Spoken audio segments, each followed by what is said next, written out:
Welcome, everyone, to another installment of the Political Field podcast. My name is Matthew Field, and that means you're watching the Political Field. Today, we are talking about cryptocurrency, possibly the most dangerous and disruptive technology, or something that can save our entire financial system. Whether or not it is one way or the other, I am yet to be persuaded on. That is why I am joined by Keroshan. He is a mechanical engineering student at UCLA in the States, but he's originally from South Africa. We actually went to high school together, and he has gotten big into the crypto game, and he knows way more than I ever could know. So Keroshan, do you maybe just want to tell us a little bit more about yourself and how you got into the crypto space? Okay, sick. Yeah, thanks, Matt, for having me on here. I'm excited to spread the word of my crypto cult. So as Matt said, so I'm a second year now engineering student at UCLA. So I got into crypto quite recently, actually. Well, so I was part of the bubble in 2017, as most of you were. It was very nice. I bought a miner with a few mates, and then we went deep into the crypto realm and we got screwed over. But it's fine, it's all part of the bigger scheme of things.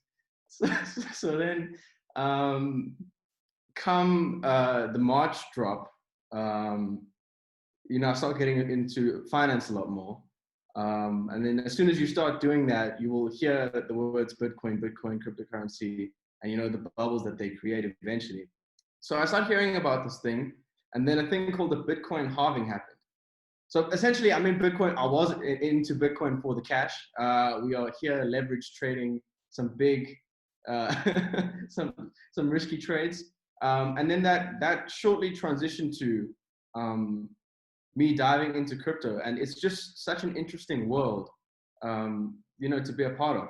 So that's how I've gotten into. I mean, I'm no expert by any means, but I have spent the last few months heavy, knee deep inside this boy. So you describe it as a crypto cult. That was the wording you use, and sometimes it honestly feels like a cult, and because of how intense the supporters of it are. And one of the hallmarks of a cult is that the tenets are often very misunderstood and are very mysterious. So maybe we could start by unpacking that. What is a cryptocurrency? How does it work? What is the blockchain? And how can this revolutionize the future of finance? Okay, well, those are some big questions. How can it revolutionize finance? But I think we'll get there eventually. So I think we just start off with, how it came about, rather. It's a much easier way to understand. So the 2008 financial crisis happened, and a guy, or like a group of people that named themselves Satoshi Nakamoto, made this thing called the Bitcoin, rather the Bitcoin algorithm and smart contract ecosystem. So they made Bitcoin to kind of free the world from financial institutions. That was the goal. And it was designed to be deflationary by nature. And the big issue with any kind of currency is building a trust around it. So to do this, they developed something called a general ledger. These are just, they're very jargon terms that I'm throwing out here. But I'm sure you would have heard them at some point. So essentially, it's a trust-based ecosystem where everyone can see every transaction. And it started off with Bitcoin. So the blockchain is, you maybe heard of this thing called the Byzantine generals problem. And it's an ancient problem, and it's about how 4 generals can either attack a castle at once and succeed, or they must all withdraw at the same time. And in either of these 2 cases, complete agreement is necessary for this situation to work. And really, I'll just cut to the chase. The only way to beat this problem is by having a general piece of paper, or a ledger in essence, of everyone's decision, so that everyone knows what everyone is doing. And this is what Bitcoin aimed to solve, and it has solved for the most part. So that's how it comes into existence. And then there's a lot more onto that. But currently it's very gimmicky, and it's quite boring to hear about it like this. And you're trying to think about what on earth is a general ledger. You're trying to combine finance and coding, and I'm not talking about ancient philosophy all into one, and it's just so insane, right? So really, at the end of the day, so what this feels like to me now is kind of like, you know, when Steve Jobs first goes to Wozniak's house and he sees this gimmicky computer on the table, right? Now, if you had to bring that to the public and you had to say, guys, this is the future of computing, right? They will be like, dude, you're crazy. You must, I'm going to calculate how much RAM I'm going to use at the instant, and you want me to code in this green line terminal and whatever. And it's just, it's so, you know, it's so intense, and it's so, because we're in the early stages of this thing.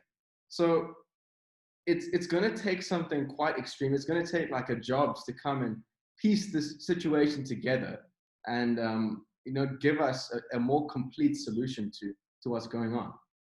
So I think as an introduction, that's kind of good. So I think two big terms that what I got from what you were saying that would go a long way to explaining the broad concept and system of how a cryptocurrency works is this idea of it being deflationary and this idea of a ledger that is known to everyone. So as far as my understanding goes, let's start with the ledger. It's that everyone sees everyone's transactions and you can't change it. So why is that important, and why would I want other people to be able to see all my transactions? Okay, I see. So maybe I skipped ahead a little bit. But so what's happened is so let's start with the general ledger. So the way that Bitcoin works is that, so let's say that it's you, me, and let's say two other people in this ecosystem, right? So the way that Bitcoin works, or the way that any bank works, for example, is to hold their transactions in a ledger. So if I deposit, or if I send you an EFT to your account, there's a ledger of, let's say, FNB taking the thing out of my account, and then Standard Bank will then receive it and then say that it's plus in this ledger and minus in this ledger. But the issue here is that we must just trust that, you know, it's been subtracted and negated equally, or whatever. What Bitcoin does is that it gives this ledger to everyone, and through an algorithm, it verifies it as a block of code, right? And now this is where the blockchain comes in. So you have this general ledger of everyone's transactions. And then this ledger is now stored on everyone's computer. And really, the verification of that happens inside a block of code, which is then pieced into the next block of code, which then someone else will verify. So this is pretty complicated right now, but this is where the Bitcoin miners that you hear about come in. So a Bitcoin miner works really hard to verify a transaction. And then when they verify a transaction, so verifying a transaction really is creating the next block in the blockchain, which adds to the general ledger. So this is like coming full circle now. So the miner verifies this block of code, and then is rewarded in 2008 with 1 Bitcoin. And that's basically how the general ledger works, and that's how you need to think about it. It's just it's a record of everyone's transactions that everyone is held accountable for, and every single miner in the world is continuously securing this transaction because they get rewarded for it, which makes it extremely secure. And then on top of it, if you want to change the general ledger, so let's say that I perform a transaction now, and then 20 transactions are performed on top of it, because each verification is underneath a next one and it's all connected together. If you wanted to change this one, you would have to change everyone's general ledger to this point, change it, and then change everyone's back, which in computing terms is basically impossible to cheat. And then to your second question, with the is it all cryptocurrencies are deflationary? So that's not the case. It's simply Bitcoin that's deflationary, because it was designed that way. So you can design a cryptocurrency any way you would like to. And Satoshi Nakamoto and his algorithm for Bitcoin has designed it to be deflationary. Should I go through how it is deflationary, or should we retract in? So as far as I understand how the whole deflation thing works is that eventually there'll be a maximum number of Bitcoin that will ever exist. And so the problem that I'm seeing here is that you get Bitcoin by mining, and mining is essential to verify the transaction. But eventually you're not going to get that many Bitcoin from mining anymore. All the Bitcoins will be out in the public. So after a certain amount of time, won't the system break down because miners won't have an incentive to mine anymore? So yeah, exactly. So that is the key problem. And the way that the Satoshi came about this is it's called a halving.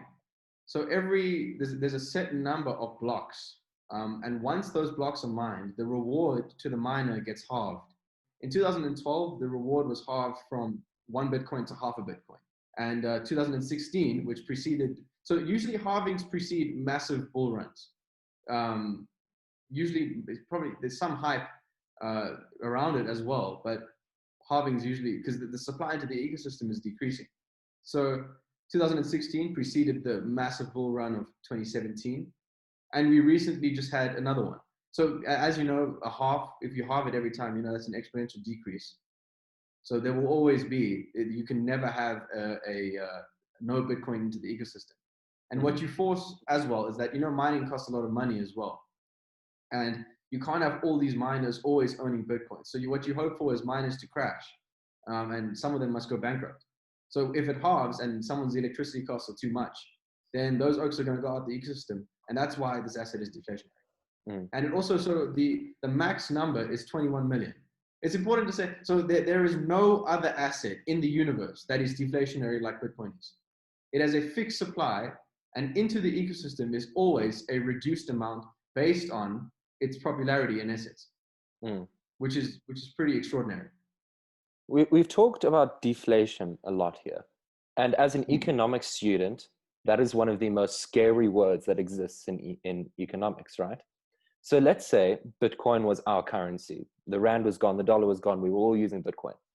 If I, as an economist, heard that our currency is deflating, I would be terrified. So this brings me to my next question. Can this work as a real currency, to replace your dollars and your euros and your pounds? Or is it something else? Does it fill a different need? Is it a currency? No, it's absolutely not. And I don't think it ever will be, because for it to be a currency, it has to have government adaptation.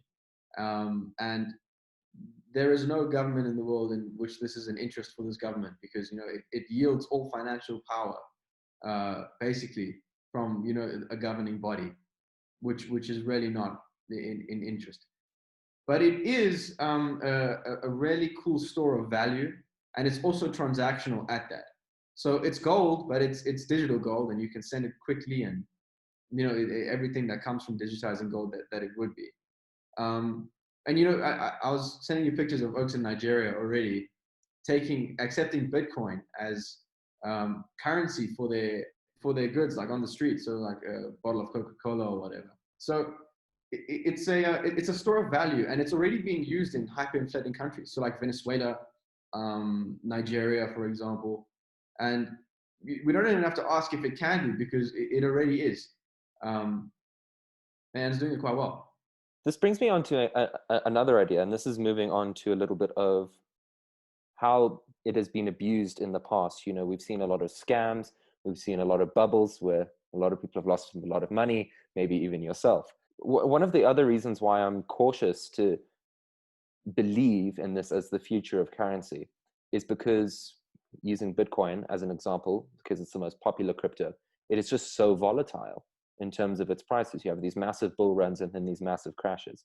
So where has the crypto space gone wrong in the past, and is that going to continue? Yeah, so the issue right now is that if we just forget all like the weird thing that goes on behind it, the blockchain and whatever, at the end of the day, this thing was made in 2008 by probably a bunch of geeks at the end of the day that didn't have any idea that it was going to blow up like this. So now you have. And then what happened is that when you mined Bitcoin back in the day, you could get like 500 Bitcoin in a matter of hours with some nonsense computer, right? And then it was actually a funny story.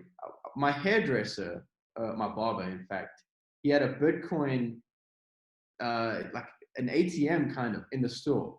And you could buy Bitcoin and you get the receipt, like the hash key, and you go to your computer and then you redeem the Bitcoin. And this was in your store. And then every time I would go there, I asked him one time, and he said, "No, one time there's always a Chinese man that comes here and takes all the Bitcoin out of the machine. So what I'm getting at here is that at the beginning, it was so easy to get Bitcoin that it ended up being that these people that we call whales in this community, because they have so much of it, they accumulated so much Bitcoin that they have the power to make the market in essence. So it's like, you know, a hedge fund would with a currency or whatever. So you get all this volatility because you have someone with, you know, like 1,000 Bitcoin. If they go dump that on the market can't handle that because there's not enough buyers there. So then this leads to volatility. But with any market like this, when there's an insane amount of volatility, with an insane amount of liquidity at the beginning, what we're just witnessing now is a redistribution of that liquidity. Because every time someone is selling 1,000 Bitcoin, it's being bought up by someone else, right? And for example, me, I own, you know, whatever small percentage of that now. And then that's getting redistributed. And the more this redistribution happens, the less power each individual seller has, and the less volatile we see this market as. So the more time that we give this thing, the less volatile it's going to be. That is quite an interesting point. And, you know, there have been amazing stories about people who have found on a hard drive like 500 Bitcoin that they forgot about for a few years, and now they're millionaires. Another concern that I had is that it's overly speculative. You know, so you say it's a new store of value like gold. So, you know, we know gold isn't actually worth that much. It's worth what we assign, what worth we assign to it. You know, you can't really do much with it apart from make jewelry and some electronics. But gold has the historical weight of it. You know, people have decided that it's valuable for thousands of years. So I understand why people care about gold. But, you know, why is it that someone would choose as their store of value some, you know, some pixels on the screen when they could go to the more traditional store of value, gold, that already exists? You know, what is the draw? What is the unique selling point to the crypto apart from any other store of value?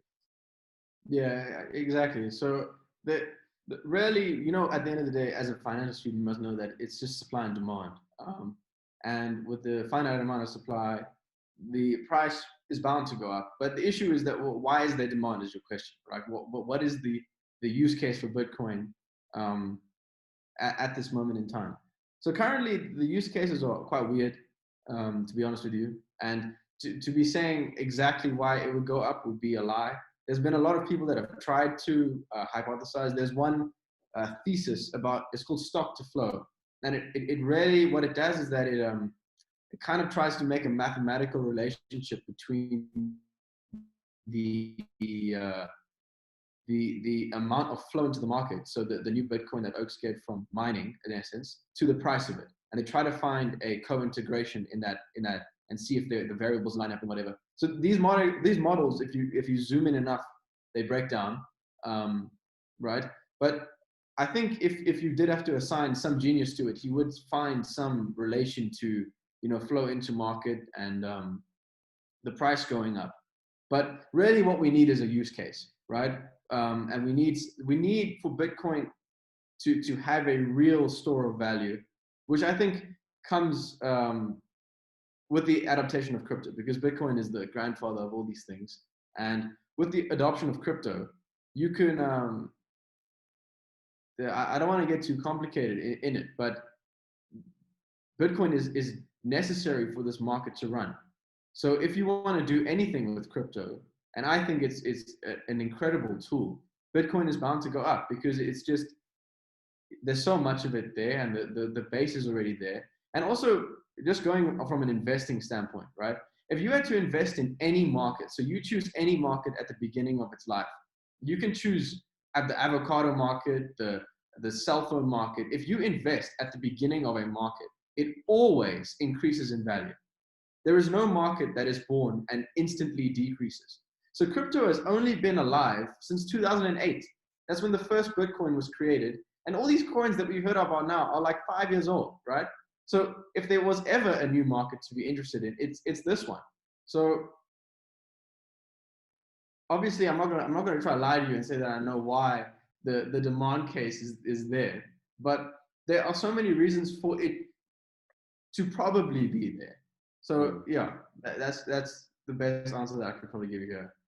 So you talk a lot about how cryptos need a practical use, and then that is what will end up driving demand more than whatever is driving demand now, because we're not sure about what that is. And this is a good segue to a lot of the future of cryptocurrency. So we're seeing a lot of hype around decentralized finance, otherwise known as DeFi, oracles, and all of these really cool, crazy, weird uses of crypto that are very recent. So can you just show us the future, take us on a tour of tomorrow in terms of crypto? The interesting thing that you can do with cryptocurrencies are called smart contracts. So I don't know if you are familiar with the escrow concept, but so what an escrow would do, I'll just explain to the viewers, is it's essentially a third party, and it arbitrates the transaction between two parties. So once all the conditions of a transaction are met, the escrow will then issue all the funds to the parties, or issue the transaction. So for example, Matthew sending me 3 Ferraris.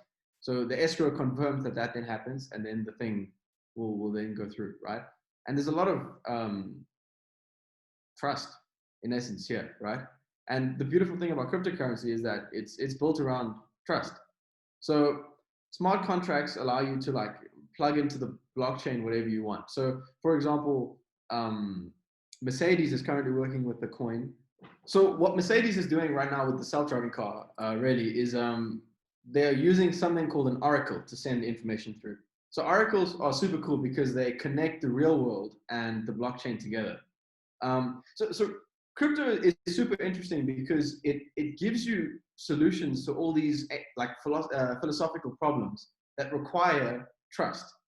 So an oracle, in essence, let's say that you have 5 data providers from a temperature sensor on the truck, on a food truck, right? This truck is going along the road, and then there are 5 data vendors for the temperature on this vehicle. And what an oracle will do is that it'll look at for what the majority says is what the temperature is. So let's say 3 of the sensors say it's 30 degrees, and then 2 say it's 50. The thing's going to say, okay, it's 30 degrees. Provide that to the blockchain, and then let people do what they want with that information, right? And then this oracle does that automatically, and it's verified through just the contract. So it's impossible to break. So let's say that a temperature provider or a data vendor is given an extra amount of money for the temperature being higher. Let's just say that, for example, or more fuel is added to the driver's balance. More fuel money is given to him because the temperature is high. So there's an incentive for people to lie about data and then ruin the contract in essence. So what oracles try to do is they try to create good data. So I don't know if you've ever heard of the prisoner problem. So there's 2 prisoners, and then there is they have a choice to either sacrifice themselves or sacrifice the other person, right? And if there's like a whole complicated metric, but in essence, the short-term answer for these guys' problem is to always be selfish. So if you are always selfish, you will always win in the short term. But what the oracle does is that it changes that, and it makes it so that it's better to be selfless always. So for what I just said with the temperature providers, there's a protocol called Link, an oracle called Link. And what they do is that they will find the data vendors that provided the false information with their coin called Link. And then what that does is that it incentivizes trust. And then there's a whole bunch of other use cases for oracles in this sense. But it's a good illustration of how we can use trust and smart contracts and the blockchain and connect this to a larger ecosystem which people can then use.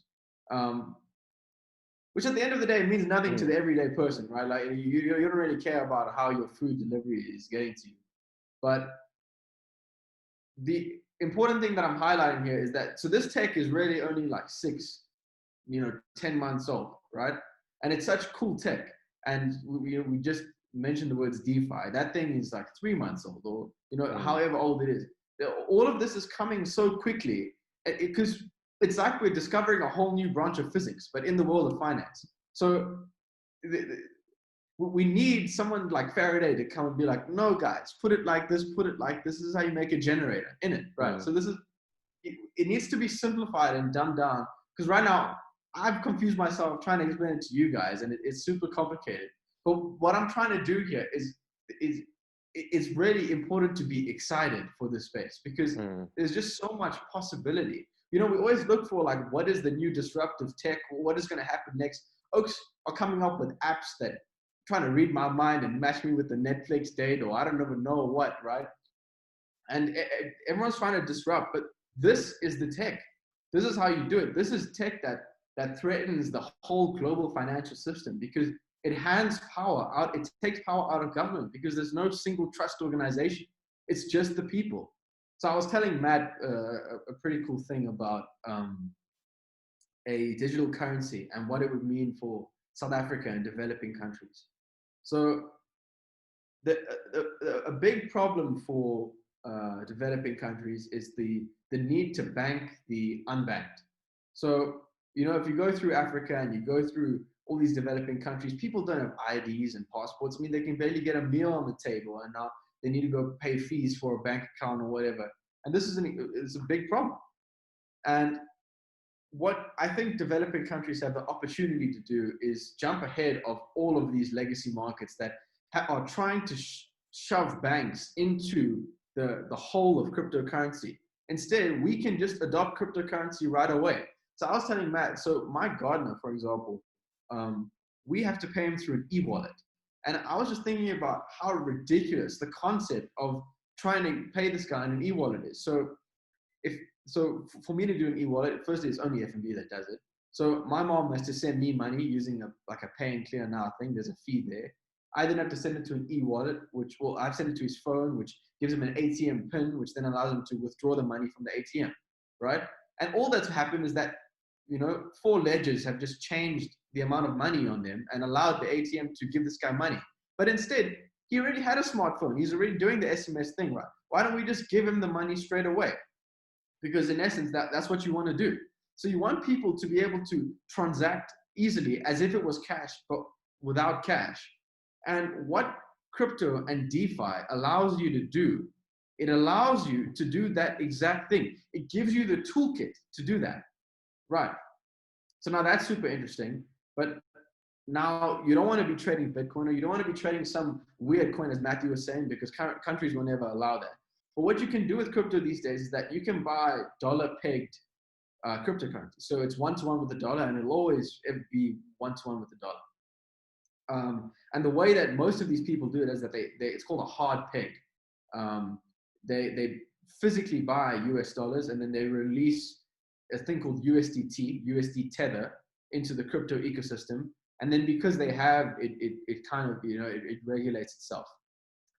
A cool thing is soft peg stable currencies, stable coins, like the dollar. So what's the difference between hard peg and a soft peg?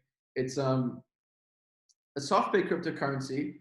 It basically, you lock up 1 Bitcoin, and then they will release 1/3 of that Bitcoin in dollar value into the ecosystem. So you generate this thing, and this thing is called DAI.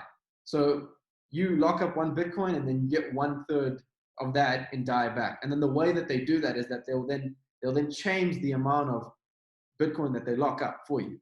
And then they'll move that slider, and then through that way, this thing is soft pegged, and no one has to lock up any physical rands, and no rand is generated. But you don't need a government to come with a printer and solve this problem. You don't need to, you know, have finance institutions involved. And then, you know, I can pay my gardener with a simple scan of a phone, and he has his money, and he doesn't have to worry about carrying his money. And then he comes to transact with someone else, and he can buy assets super easily, and there's no transaction fees, and, you know, there's no unnecessary nonsense that we are trying to do with these pay and clear nows and e-wallets and all of this other nonsense. Just make it simple. Make it so that my phone says, send 100 Rand to Tina's. Make it happen, right? And then the phone just does it through magic, through a soft peg, through a blockchain, through a smart contract, through magic. This thing will do a rain dance, and then the money will land up in his phone, and it'll be incredible, right? This is what it's all about. You need jobs to come here and look at this thing and be like, oh my God, here is the violin, here's the piano. Now let me play this orchestra. Right. You need some cool looking app with some, cool data vendor to then come together, and I don't know. See, I'm excited now. So I hope you guys are as well. I Right. can see why you are so excited, because as an economics student, the things that you're bringing up are essentially solving some of the at least two of the biggest problems in any economy, which is barriers to transaction and an asymmetry of information, right? And those are two of the things that really just destroy markets. And when you have markets that don't operate efficiently, and when you have markets that are destroyed, you are capping your economic growth and you're capping your economic activity. So if we can solve those two problems, then that can be one of the keys that can bring South Africa out of its economic rut, out of its economic hellhole, and any country, So why do I say that? If you lack trust in a contract, if I'm going to have my car repaired at a mechanic and I don't know if my mechanic is going to scam me or not because he knows more about cars than I do, right? I'll put off going to the mechanic until I absolutely need to, because I don't want to get scammed. And also if I have barriers to transaction, right? So think about all the businesses that exist cash only, and then you have, hipster millennials like us who, like SnapScan. And, when we can't use SnapScan, we'll reluctantly pull out a debit card. We can't shop at those cashless businesses, at those cash only businesses. And then there's other companies that, won't accept cash, even though they're legally required to.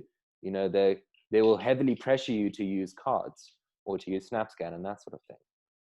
And so if this technology that you're hyping up so much can solve at least those two problems, then the world economy will just,